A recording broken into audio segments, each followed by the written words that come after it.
Simple rule of thumb. Organise your project the way you would want to receive a project from another editor.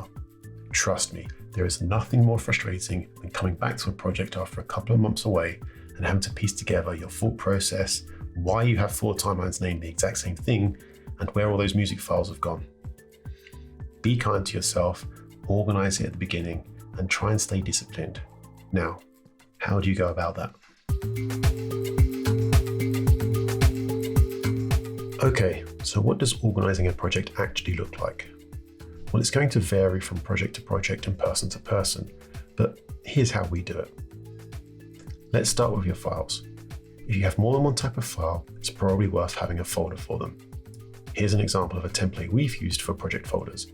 As you can see, we include folders for project files, whips, and final renders. We value keeping our final renders separate for ease of reference later.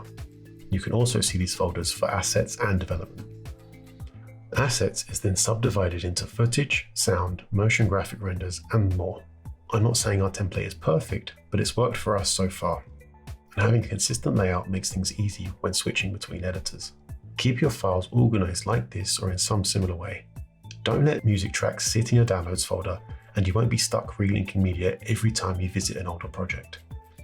Now, for inside your program of choice, whether that's Premiere, Resolve, After Effects, or Sony Vegas, all of them will benefit from laying out your bins in a similar way. Again, here's our example. Worth noting here that using numbers to organize the bins into order is pretty standard, so if you're not already doing that, there's a quick quality of life improvement. Once you've got your bins in order, you're going to want to keep your timelines organized and versioned. I won't pretend that I'm a saint here, but it's worth trying to version your timeline for each round of feedback. That way, if your client or your future self decide they like to sequence better the way it was before, or they want something added back in, you have it to hand and ready to go. A quick note on footage bins. Logging of footage is going to be dependent on your project.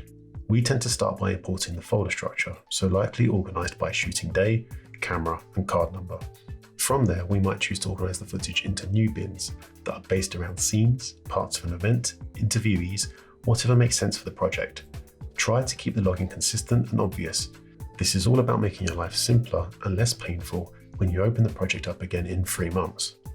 Audio is relatively more straightforward in that it should follow the same layout as your footage, or it's going to be synced with your footage anyway, so it kind of becomes irrelevant. Okay, so now you've given your project and your files some basic structure. Stay disciplined and you'll make your life easier and speed up your work, not only when jumping back into the old project or transferring projects between editors, but just searching in a project for specific footage or clips. Take a few minutes now to set up a template folder with the subfolders, and inside that, stash a templated Premiere file or editing file of your choice. Sure, the folder and project may need to adjust to each project slightly, but it will get you 90% of the way there, and it will prompt you to think about it from the get-go. Trust me, your future self will thank you. Be kind to yourself and earn a little bit of karma by prepping the project now and staying disciplined and organized. It'll help you out in the future, or possibly another editor when you hand the project over.